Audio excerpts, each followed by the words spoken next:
एक बात है, नियम बनते ही इसलिए हैं कि आपके प्रेम में सामर्थ्य हो तो तोड़वा दो। तुम क्या कह रहे थे? साधारण भक्त का नियम क्या है? आचार्यामेव हरे अर्चामेव हरे पूजाम यश्रद्धेहते न तद्भक्तेषु चान्येषु सभक्त प्राकृत स्मृत। अर्चा भक्ति में उसकी बड़ी निष्ठा होती है, ठाकुर जी की खूब सेवा करता, पर ठाकुर जी के वैष्णवों के प्रति उसकी ज्यादा निष्ठा नहीं होती। वो पूजा को ही सर्वोपरि मानता है।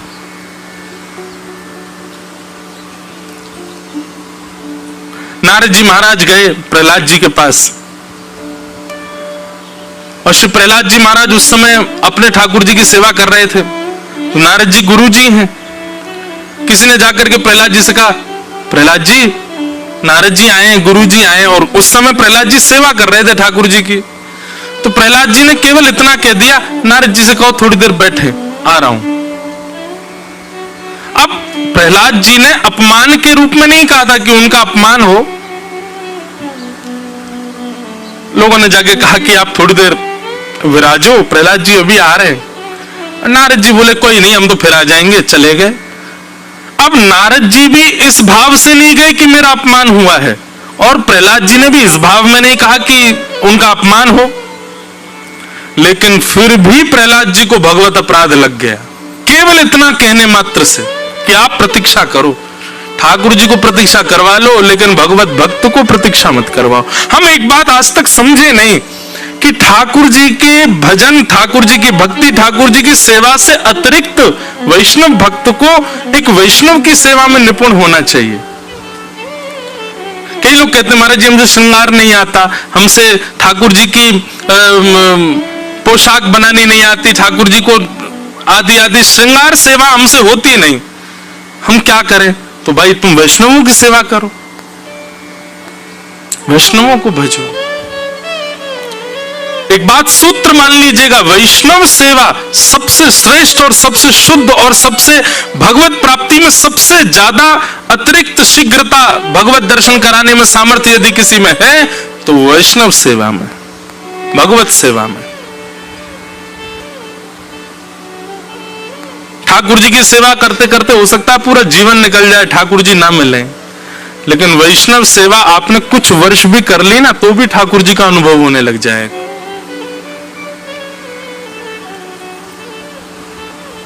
तो साधारण भक्त केवल भगवत सेवा में ही रहता है, उसको वैष्णवों से इतना मतलब नहीं। सुनेगा, प्रणाम करेगा, ठीक है, लेकिन इतना श्रेष्ठ भाव वैष्णवों के प्रति नहीं रखता है। ऐसा भक्त जो है वो साधारण हरिप्रिय है, ठाकुर जी को प्रिय तो है पर इतना ज्यादा प्रिय नहीं है। लेकिन एक बात बोलूं, दो ही शब्द होते हैं, या तो प्रिय और या फिर अप्रिय। ये कम प्रिय है, थोड़ा प्रिय, ये होता ही नहीं है। ये सब बात बनाने वाली बात है। तुम मुझे थोड़े कम प्रिय हो, अरे इसका मतलब सीधा सीधा वो ये कह रहा है कि तुम उसको प्रिय ही नहीं हो।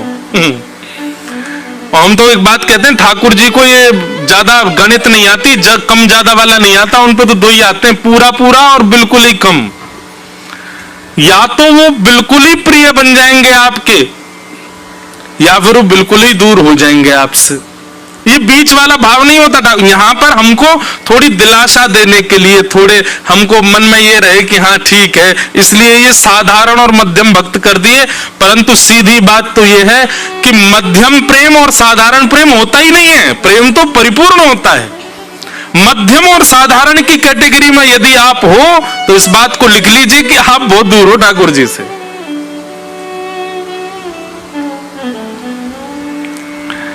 इस प्रकार के तीन भक्तों के भाव बताए गए, उत्तम, मध्यम और साधारण। तब हरि योगेश्वर ने उत्तम भागवतों के और भी लक्षण बताए, मतलब जो हरिप्रिय हैं उनके और लक्षण बताते हुए क्या कहते हैं? उत्तम भागवत का एक लक्षण तो हमने पहले सुन लिया था, अब दूसरा लक्षण क्या है? न काम कर्म बीजानां यस्य चेतसि संभव वासुदेवैक निलयः स वै भागवतोत्तमः।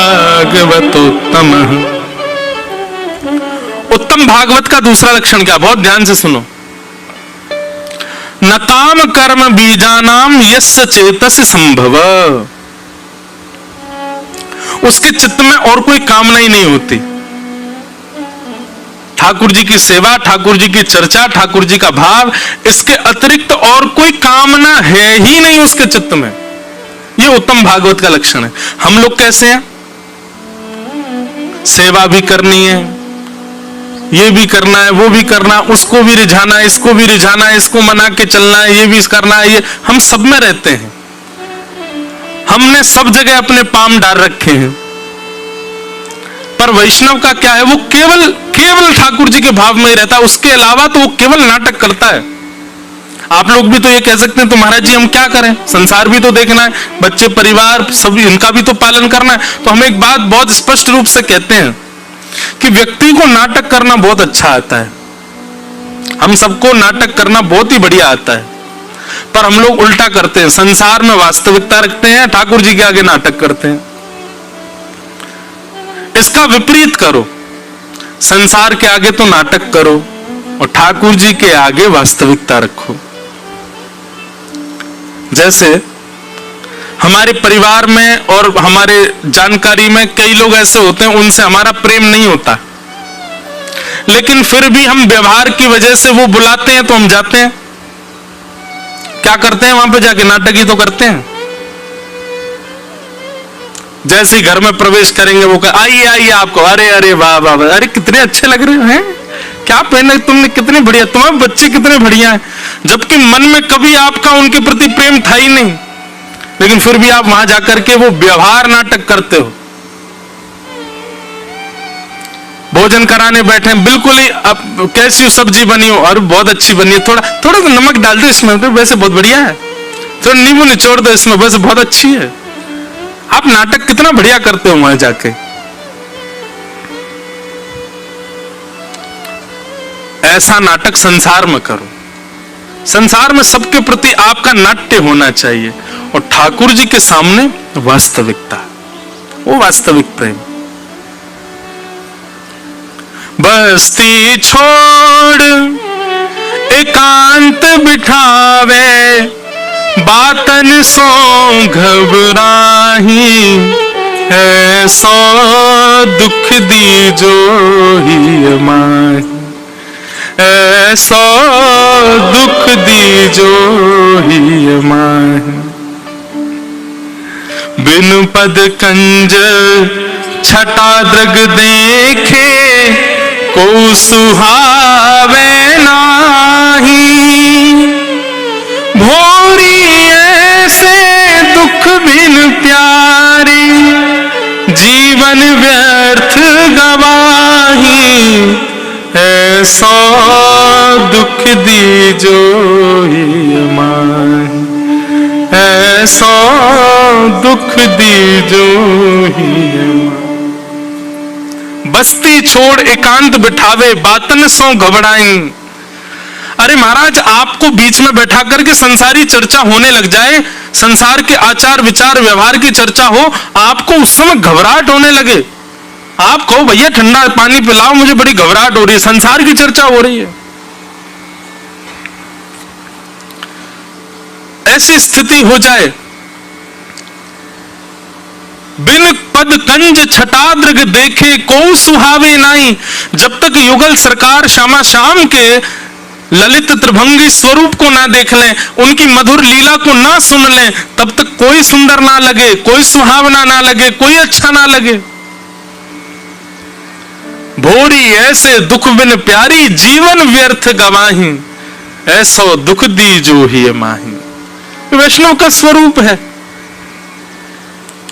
ठाकुर जी के संबंध की कोई भी वस्तु है, उसी में ही उसको सुख मिलता है, अन्यथा उन सब भावों को वो केवल तिलांजी मात्र कर देता है, उनमें कभी नहीं रहता। न काम कर्म बीजा नाम, संसार की कोई काम हो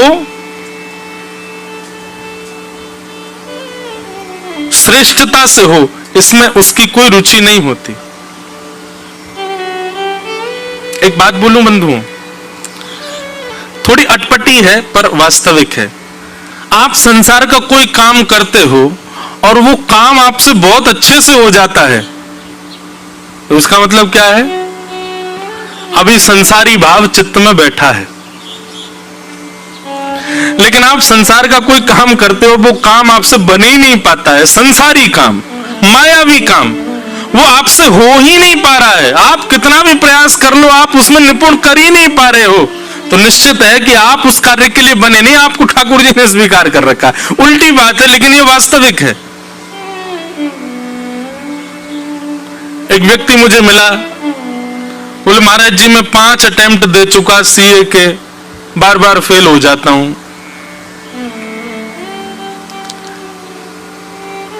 मैंने कहा एक बार आप हमारे कैसे काम करके देखोगे? मैंने क्या? ठीक है, आपने जो अटेम्प्ट किया नहीं हो पा रहा, आप क्या करोगे क्लियर? एक बार और प्रयास कर लो, और अब की बार नहीं होना, मैं सब छोड़ के हरि भज, सब तज हरि भज। मैं ठाकुर जी इसीलिए नहीं करवाना चाह रहे। बोले तो मैंने भजन के काजे बनाया हो, तू संसार में पड़ो है। इसका मतलब डिमोटिवेट मत हो जाना कि महाराज जी कह रहे हैं 2-3 बार फेल हो गए तो सब छोड़ छाड़ दो। प्रयास करो, एक आध बार और कर लो भाई। लेकिन इतने प्रयास करने के बाद भी नहीं बन रहा है, तो हो सकता है ठाकुर जी ने आपको भजन के लिए चुना है, भजन करके देख लो। और हाँ, 1 बार 2 बार 3 बार 5 बार भजन करके देख लिया और भजन में भी पास नहीं हो रहे, ठाकुर जी का चिंतन नहीं आ रहा, विषय भोगों से निवृत्त नहीं हो पा रहे, संसार के विषय, तो निश्चित है कि आपको ठाकुर जी ने संसार के लिए बनाया, उसमें ट्राई करके देखो। संसार में ट्राई मार लो, वही काम बन जाएगा आपका।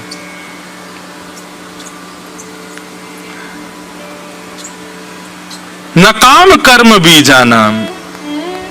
उत्तम भागवत के चित्त में कुछ करवा लो, कर तो देगा, लेकिन उसके चित्त में कुछ सांसारी कामना नहीं होगी करने की। यस्य चेतस्य संभव। क्यों? क्योंकि वासुदेवैक निलय, वो अपने देह को हरि का निलय मानता। निलय कहते हैं घर को।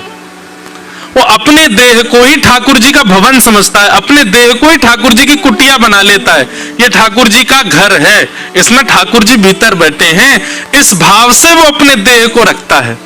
उसको स्वच्छ रखना, पवित्र रखना, उसमें गलत चर्चाएं ना प्रवेश करने देना, गलत लोगों का संग ना होने देना, बिल्कुल शुद्ध पवित्र आचरण करना, वो करना जिससे ठाकुर जी प्रसन्न हो। क्यों? क्योंकि वासुदेवैक निलय, मेरा शरीर ठाकुर जी का घर है, इसमें ठाकुर जी बैठे हैं, मुझे वही करना है, वही स्वीकार करना है, उसी भाव में रहना है जिससे ठाकुर जी प्रसन्न हो। सवै भागवतोत्तम, ये उत्तम भागवत का दूसरा लक्षण है। लक्षण गिनते जाइए। प्रथम लक्षण क्या था? सब में भगवत गुण का दर्शन करे। दूसरा, अपने देह को ठाकुर जी का घर समझे। नेत्र खोलने पर दिखे कि ये भाव देखने योग्य नहीं है तो उसका दर्शन ना करे। कानों में कोई ऐसी वार्ता जा रही है जिससे ठाकुर जी विमुख हो रहे हैं तो उन वार्ताओं को स्वीकार ना करे, भले ही वो सुननी पड़े, लेकिन उसको चित्त में ना उतारे। अपने देह को निलय मान करके ठाकुर जी का रहना प्रारंभ कर दे। ये उत्तम भागवत का लक्षण है। उत्तम भागवत का तीसरा लक्षण क्या है? उत्तम भागवत मतलब हरिप्रिय का। न यस्य जन्म कर्मभ्याम न वर्णाश्रम जातिभिः सज्जतेऽस्मिन् अहं भावो देवै स हरिप्रिय। उत्तम भागवत कभी भी ठाकुर जी से अपने जीवन में होने वाली घटनाओं की शिकायत नहीं करते। नयस्य जन्म कर्माभ्याम। ठाकुर जी, आपने मुझे बहुत उच्च कुल में भेजा है, मैं राजकुल का बालक हूं, मेरे पिताजी इतने धनवान हैं, आदि आदि इन सब भावों का विचार करके, और वो उस अहम भाव में नहीं रहता। श्रेष्ठ कुल है, धनवान कुल है, इन सब से उस पर कोई फर्क नहीं पड़ता। या निर्धन कुल है, निर्धन परिवार है, इन सब से भी उसकी भक्ति पर कोई असर नहीं पड़ता। उसका जन्म कैसे कुल में हुआ, धनवान है कि निर्धन है कि मध्यम है, विदेश में है कि देश में है, वो जैसा भी है उसको स्वीकार करते हुए भगवत भजन करता है। जो भी दिया है ठाकुर जी ने दिया है, ठाकुर जी ने प्रसन्न होकर के दिया है, उसको प्रसन्न भाव से स्वीकार करके शिकायत नहीं करता ठाकुर जी से। हमारी शिकायत ही खत्म नहीं होती। अभी विदेश गए तो वहां अधिकतर लोगों की शिकायत, सब कहें महाराज जी यहां हम रह के भजन कैसे करें, ये ऑस्ट्रेलिया में रहते हैं महाराज जी, यहाँ पे ऐसा ऐसा खान पान होता है, ऐसा आचार विचार होता है, हम कैसे भजन करें। मेरे पास 10-15 जब ऐसे एक ही प्रश्न आए ना, यहाँ भजन कैसे बनेगा यहाँ, तो मैंने गुस्सा में आके सबसे कह दी मैं तो फिर काय को आए यहाँ पे, जब ये इतनी बड़ी बाधा, ये देश ही बनना है, यहाँ का आचार विचार व्यवहार ही जब इतनी बड़ी बाधा बनना है तो फिर काय को आए यहाँ पे। हमने कह दिया भाई, थोड़ा क्रोध में कहा, मैंने जितना परिश्रम इस देश में आने के लिए किया उसका 1% भी यदि वृंदावन आने के लिए किया होता ना, ठाकुर जी प्रसन्न हो गए होते।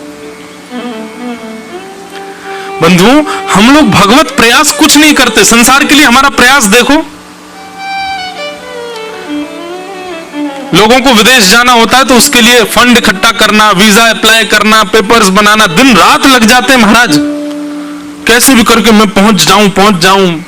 फ्लाइट की टिकट इतनी महंगी है, उसको करेंगे अरेंजमेंट, लोन लेकर के पहुंच जाएंगे। लोन लेके कोई वृंदावन आया कभी? कोई बैंक में गया हो, मैनेजर से कहे मुझे लोन चाहिए क्या करना सर आपके लिए, कहां कौन सी बिल्डिंग में आपको फ्लैट खरीदना है, कहां पर आपको जमीन खरीदनी, बताइए आपके लिए क्या, हमको वृंदावन जाना, उसके लिए लोन दिलाओ।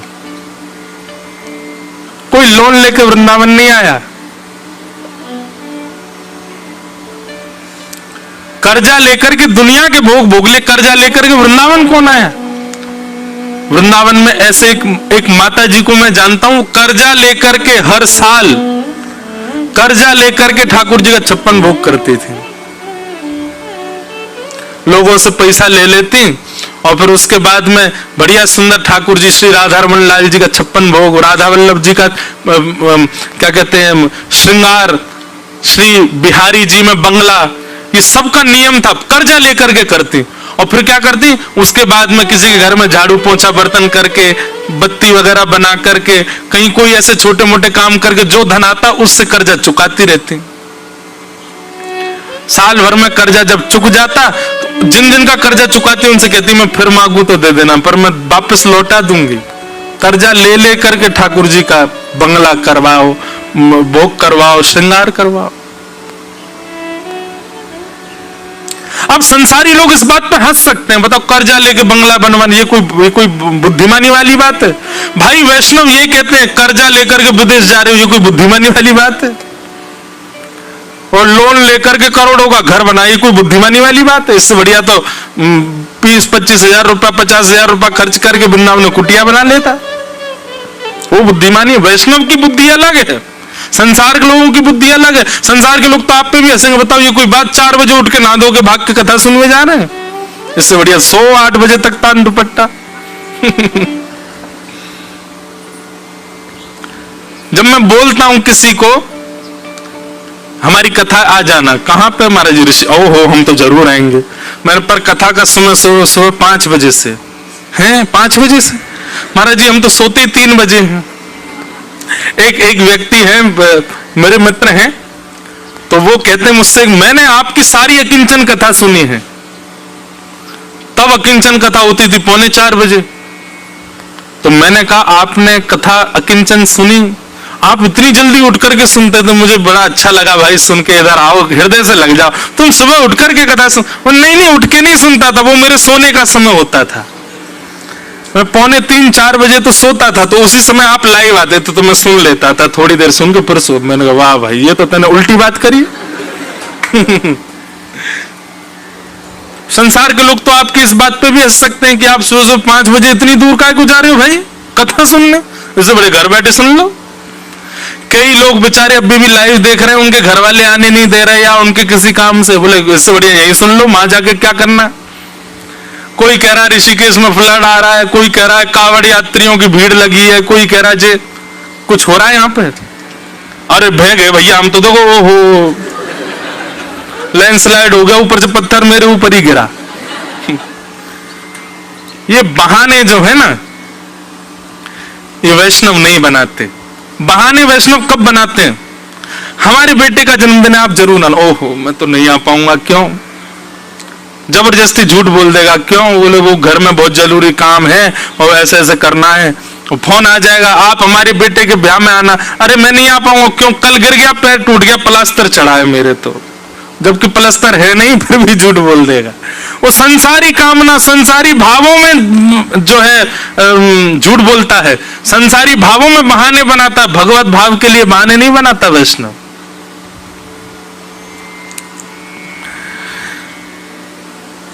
तो न यस्य जन्म कर्मभ्याम न वर्णाश्रम जाति भी, वो अपने कुल खानदान को कोसता नहीं कभी। जो ठाकुर जी का भक्त होता है कि आपने मुझे ऐसे कुल में भेज दिया, अब मैं आपका भजन कैसे करूं?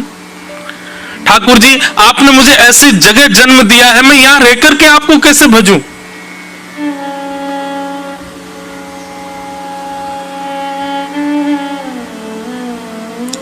ठाकुर जी आपने मुझे छोटी जाति में भेजा है, मैं आपको कैसे भजूं?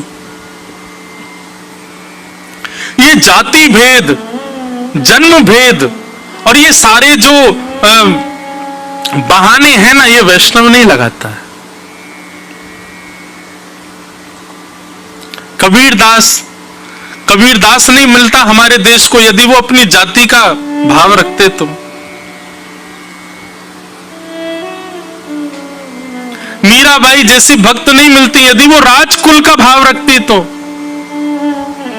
सूरदास जैसे महाकवि नहीं मिलते यदि वो अपने नेत्र ना मिलने का बहाना लगाते तो। नरसिंह मेहता जैसे भक्त नहीं मिलते यदि वो अपनी जीवन की धन की तंगियों को ठाकुर जी के सामने बहाना बनाते तो। बल्कि बंधुओं आप यदि गहराई में जाकर के देखो तो जिनको ये बहाना बना सकते उन्हीं को इन्होंने माध्यम बनाया भगवत प्राप्ति में। बहुत अच्छा सूत्र है। वैष्णव जिसको बहाना बनाता है ठाकुर जी की प्राप्ति में कि इस बहाने से मैं भगवान के पास नहीं जा पा रहा, उसी बहाने को यदि माध्यम बना ले तो ठाकुर जी उसको मिल जाएंगे। बहुत सुंदर भाव। न यस्य जन्म कर्मभ्याम न वर्णाश्रम जाति भी सज्जतेस्मिन् अहम भावो देहे वै सहरि प्रिय। भाई नाही बंधु नाही, श्री मलुकदास जी का पद है, बहुत सुंदर है।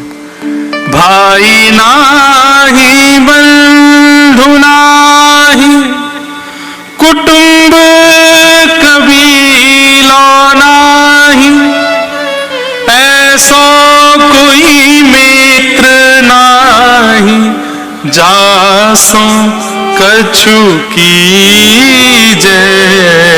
दीन बंधु दीनानाथ, दीन बंधु दीनानाथ, मेरी सुध लीजिए। दीन बंधु दीनानाथ, मेरी सुध लीजिए। दीन के दयालु दाता, मोह पे कृपा कीजिए। दीन के दयालु दाता, मोह पे कृपा कीजिए। दीन बंधु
मलूकदास जी महाराज कहते हैं, कहता मलूकदास छोड़ दे वीरानी आश, कहता मलूकदास छोड़ दे वीरानी आश, कहता मलूकदास छोड़ दे वीरानी आश, कहता मलूकदास छोड़ दे वीरानी आश, साचो नाम तेरो दाता, साचो नाम तेरो दाता, साचो नाम तेरो दाता, साचो नाम तेरो दाता, और किसको लीजिए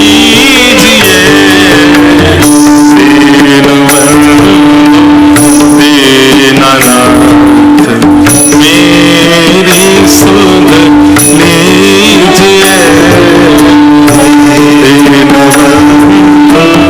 दीननाथ मेरी सुध लीजिए, दीन के दयाल दाता मुझ पे कृपा कीजिए, दीन के दयाल मुझ पे कृपा कीजिए, दीनबंधु दीननाथ मेरी सुध लीजिए, दीनबंधु दीननाथ, दीनबंधु दीननाथ, दीनबंधु दीननाथ। तो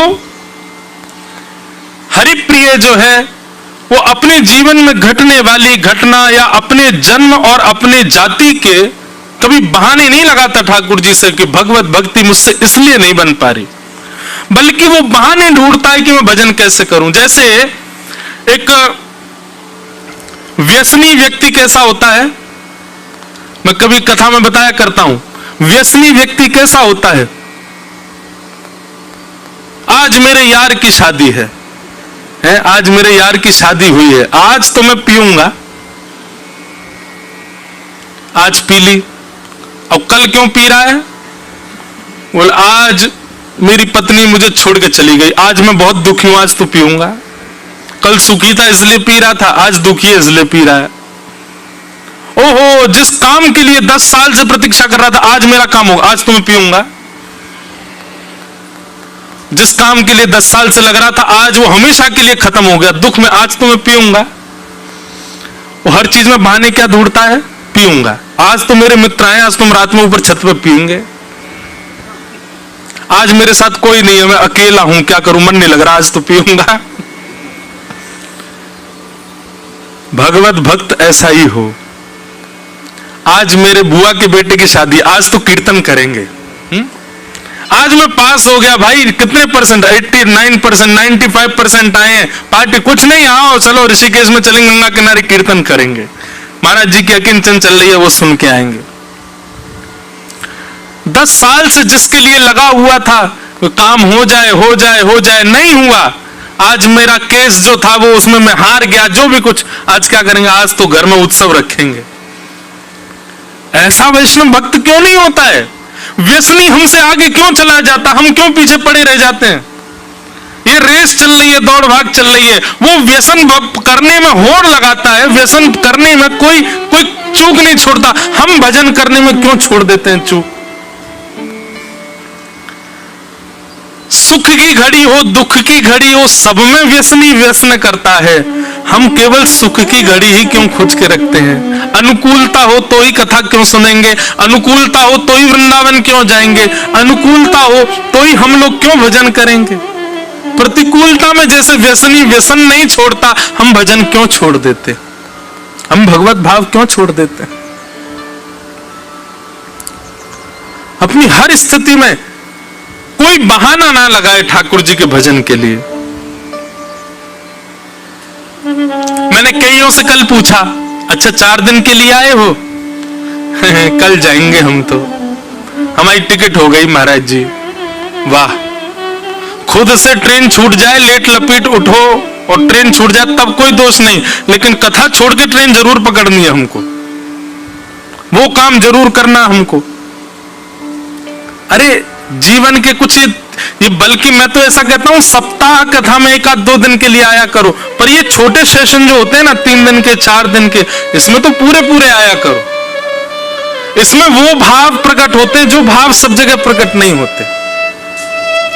इससे बाद में मिलोगे कथा के बाद में तो तुम्हें ये कहूंगा अच्छे से जाना। यहां बैठ के अधिकार है इसलिए कह सकता हूं, आगे से कभी भी पता चले ना कि ये छोटे सेशन की कथा है, 3 दिन का है, 4 दिन का है, 2 दिन का है, और या फिर बड़े सेशन की कथा 1 महीना की है, तो उसमें निश्चित ही कुछ विशेष होगा। उसका पूरा समय निकाल के आया करो। आपके रुकने या आपके जाने से कथा तो रुकेगी नहीं, कथा भाव तो चलेगा, पर हम आपको कह रहे हैं बहाने मत बनाओ, भगवत भाव में नहीं। अरे मौसी के घर गए, 2 दिन के लिए गए थे, तीसरे दिन क्यों नहीं आए लौट के? बच्चों ने रोक लिया, वहां रुक गए। घूमने गए थे बाहर, 5 दिन के लिए गए थे, 1 हफ्ता क्यों लगा के? 2 दिन में बच्चे रोने लगे, हमको रुक जाने दो। तो ऐसी जगहों पे आप जब बहाने बना के रुक सकते हो, तो भगवत कथा में क्यों आपका बहाना चल जाता है कि जाना है? एक बार फ्लाइट छोड़ के तो देखो ठाकुर जी के लिए, एक बार ट्रेन छोड़ के देखो ठाकुर जी के लिए। अरे कैसे कैसे वैष्णव आते हैं वृंदावन में, वो जबरदस्ती समय लगाते हैं मंदिरों में। क्यों? घर वाले कह रहे जल्दी कर, ट्रेन निकल जाएगी हमारी। हाँ बस बस बस बस वो राजभोग आरती कर लें, और ठाकुर जी कह रहा जल्दी लेट कर दो, ठाकुर जी ट्रेन निकल जाए, 1 दिन और रुकने को मिल जाए। समझो ऐसी भावना जिसकी है ना, जो केवल और केवल इसके बहाने ढूंढता है कि मैं कैसे और रुकूं, वो ठाकुर जी का स्वीकारी भक्त है, वो हरिप्रिय है।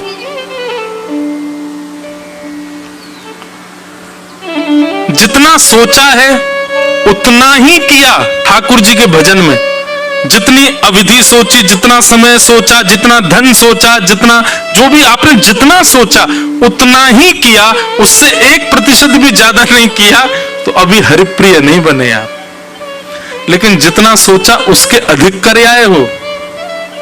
लाल जी ने उंगली पकड़ रखी है आपकी, इसलिए अधिक हो रहा है।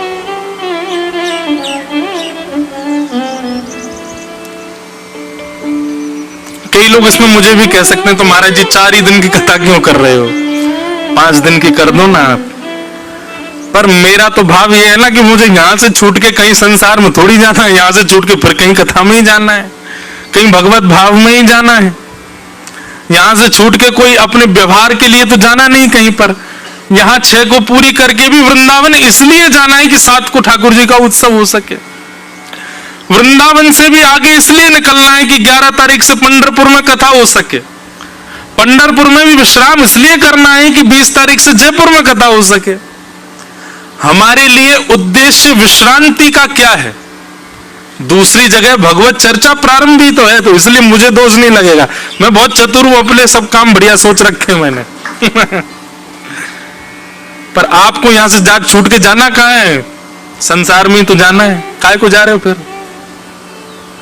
ऐसा तो है नहीं कि आपके कोई भजन, हाँ मुझसे कोई ये कहता कि महाराज जी हमको यहाँ से इसलिए जाना है कि हमको वृंदावन जाना है, वृंदावन में राधा रमन जी में हमारी सेवा है, बिहारी जी में ऐसा है, गुरुदेव का उत्सव है वहां, तो समझ में भी आती बात। हाँ ठीक, जो चाहो कोई बात नहीं।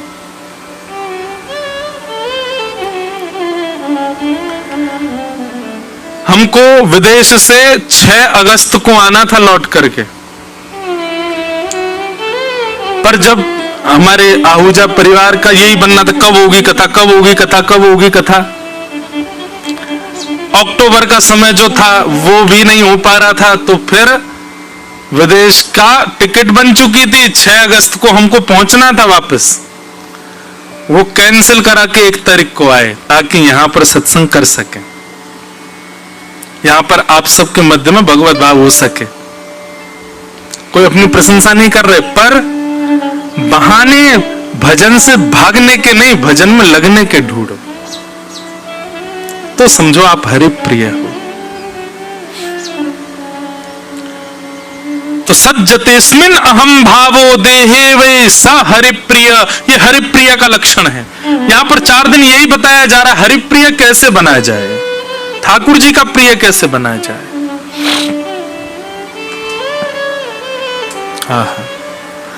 अब यहां पर तीसरा लक्षण बताया, चौथा लक्षण बताया जा रहा है हरिप्रिय का, कि न यस्य स्वपर इति वित्ते स्वात्मनि वाभिदा सर्वभूतस्मः शांता स वै भागवतोत्तम। कठिन है पर अच्छा है। न यस्य स्वपर इति, ये मेरा है और ये उसका है, ये पर है, ये स्व है, ऐसी भावना जिसके चित्त में नहीं है। सब ठाकुर, सबई भूमि गोपाल की, सबई भाव गोपाल के, सबई जन गोपाल के, ऐसी भावना जिसके चित्त में है। न यस्य स्वपर इति, पराई और अपनी की भावना जिसके चित्त में नहीं है, वो हरि प्रिय है, वो सबको ठाकुर जी का भाव मानता है। कोई अत्यंत दोषी व्यक्ति है, संसार उसके आपके पास आकर के निंदा कर रहा है, ये तो बड़ा बेकार है, ये तो ऐसा है, ये तो वैसा है। आपकी दृष्टि में उसकी निंदा सुनते हुए भी जब आप उसको देखो तो देखते समय यही भाव आ रहा है कि ये भी बनाया तो राधारमण जी नहीं है, भले ही वो अत्यंत दोषयुक्त है तो ठाकुर जी के द्वारा निर्मित। ठाकुर जी ने संसार की किसी भूमिका को कराने के लिए इसका निर्माण किया है। जब आप संसारी व्यक्ति को देखते हैं, वो व्यसन भी करता है, मांस भक्षण भी करता है, अत्यंत दूषित व्यक्ति है, आपका स्वरूप ऐसा होना चाहिए कि उसमें भी यह भाव तो रखो, कोई बात नहीं, ये ठाकुर जी का नहीं हुआ, लेकिन संसार भी तो ठाकुर जी ने बनाया है, उस संसार का कोई काम इससे करवाना होगा, इसलिए ठाकुर जी ने इसको भेजा है। उसमें भी दोष बुद्धि मत रखो। हाँ ठीक है, वो गलत तो है ही, उसका संग मत करो, पर उसमें दोष बुद्धि मत रखो। कहां तक कहें भैया, अगर आप पूर्ण हरिप्रिय बन गए ना, कोई धुआं उड़ा रहा है तो दूर से देखने में आपको वो भी ऐसे लगे ये भी गोपाल जी ने बनाया है। इसको शायद इसलिए ठाकुर जी ने बनाया होगा कि ये व्यसन करके और व्यसन करने के बाद में दूसरे लोगों को किसी ना किसी भाव से ये सिखा सके कि भाई व्यसन करने से देखो मेरी ये स्थिति हो गई, तुम मत करना। कई लोगों का निर्माण ठाकुर जी इसलिए करते हैं कि उनसे दूसरों को शिक्षा मिले। कई लोगों को आप देखेंगे उनके जीवन में भयानक कष्ट आ जाता है और कुछ भी करते हैं उससे कष्ट, वो कई बार ठाकुर जी किसी किसी का जन्म करते ही इसी भाव से, जीवन बनाते इसी भाव से कि वो दूसरों को ही समझा सके, तुम ऐसा मत कर देना, तुमने ऐसा किया तो फिर पछताओगे, भोगोगे। संसार में कोई भी व्यक्ति ऐसे ही नहीं आया है, ठाकुर जी ने सबको किसी ना किसी भाव से भेजा है। मुझे, आपको, हम सबको अपने प्रेम के लिए भेजा है। तो हमारे इतर जो लोग हैं, जो संसारी हैं, उनको ठाकुर जी ने संसार भी तो चलाना है ना, उसके लिए भेजा है। एक मां के 2 पुत्र हैं, एक घर का ध्यान रखता है और एक बाहर का व्यापार सब संभालता है, दोनों के इस व्यवहार से ही तो घर संभला है। ऐसे ही भगवान के हम सब पुत्र हैं, हम सबको तो ठाकुर जी ने अपने प्रेम के लिए बनाया है, पर संसारी लोग जो हैं उनका निर्माण ठाकुर जी ने इसलिए किया संसार भी तो चले। व्यसन भोग करना भी तो, इससे भी तो कोई पापजन्य व्यक्ति दूसरों को, अगर आप ये सोचो, अगर कोई पाप नहीं करता तो हम वैष्णवों को कैसे पता चले कि ये पाप है, ये नहीं करना है? किसी ने किया, उसी से तो हमको पता चला। ठाकुर जी ने उससे इसीलिए करवाया था कि हमको पता चले, तो मतलब उसका भी कार्य निरर्थक नहीं है, ठाकुर जी करवा रहे हैं उससे भी। ऐसी दृष्टि हो जाएगी तो आपको किसी में दोष ही नहीं दिखेगा। हर व्यक्ति की क्रिया आपको ऐसी लगेगी कि ये ठाकुर जी ने मुझे समझाने के लिए ऐसा करवाया है, यह भी दोष इसका नहीं है, ठाकुर जी इससे करवा रहे हैं। हरिप्रिय बनना इतना सामान्य साधारण नहीं है, बड़ा कठिन है, लेकिन कोई बन जाए तो है। न यस्य स्वपर इति वित्ते स्वात्मनि वाभिदा सर्वभूतस्मनः शान्तः सवै भागवतोत्तम। उत्तम भागवत का लक्षण है पराया और अपने के भाव नहीं रखता है, सब में समबुद्धि रखता है, सब ठाकुर जी का है इसी भाव से रखता है। ये हरिप्रिय का उत्तम भागवत का लक्षण है। इस प्रकार के ये उत्तम भागवत के लक्षण यहां पर बताए गए हैं। इनका पालन जो करे वो श्रेष्ठ है। तो इस प्रकार उत्तम भागवतों के लक्षण बताए गए हैं।